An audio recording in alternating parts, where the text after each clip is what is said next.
ಅವರು ಚಂದ್ರಶೇಖರ ಸ್ವಾಮೀಜಿಯವರು ಮಾತಾಡಿದ್ದು ತಪ್ಪು. ನಾನು ಇದರಲ್ಲಿ ಯಾವ ದಾಕ್ಷಿಣ್ಯನೂ ಇಲ್ಲ. ಜಾತಿಗಳು, ಧರ್ಮಗಳು ಇದಕ್ಕೆಲ್ಲ ಪ್ರವೇಶ ಮಾಡಬಾರ್ದು, ಸಂವಿಧಾನದ ಹಕ್ಕು.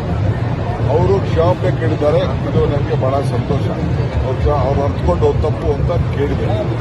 ಇಲ್ಲಿ ಅಶೋಕ್ ಅವರೇನೋ ಬೆಂಕಿ ಇಟ್ಬಿಟ್ಟು ಅದರಲ್ಲಿ ಬೀಳಿಸಿನ ಕೊಟ್ಬಿಟ್ಟಿದ್ದಾರೆ.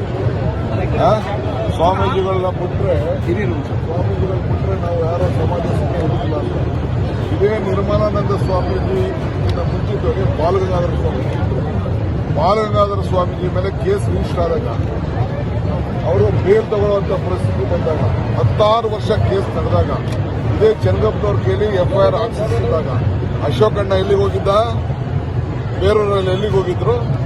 ಕಾನೂನು ಎಲ್ಲರಿಗೂ ಒಂದೇ. ಅದನ್ನು ಅವತ್ತು ಬಾಲಗಂಗಾಧರ ಸ್ವಾಮೀಜಿಯವರು ತಪ್ಪೇನು ಮಾಡಿರಲಿಲ್ಲ. ಆದರೂ ಕೂಡ ಅವತ್ತು ಇದೇ ಜನತಾದಳ ಸರ್ಕಾರ ಅವರ ಮೇಲೆ ಕೇಸ್ ಹಾಕಿದೆ. ಇದು ದಾಖಲೆ. ಯಾರು ಇದನ್ನ ಬದಲಾವಣೆ ಮಾಡಲಿಕ್ಕೆ ಸಾಧ್ಯ ಇಲ್ಲ. DK ಶಿವಕುಮಾರ್ ಬೇಕಾದಾಗ ಬಳಸ್ಕೊತಾರೆ.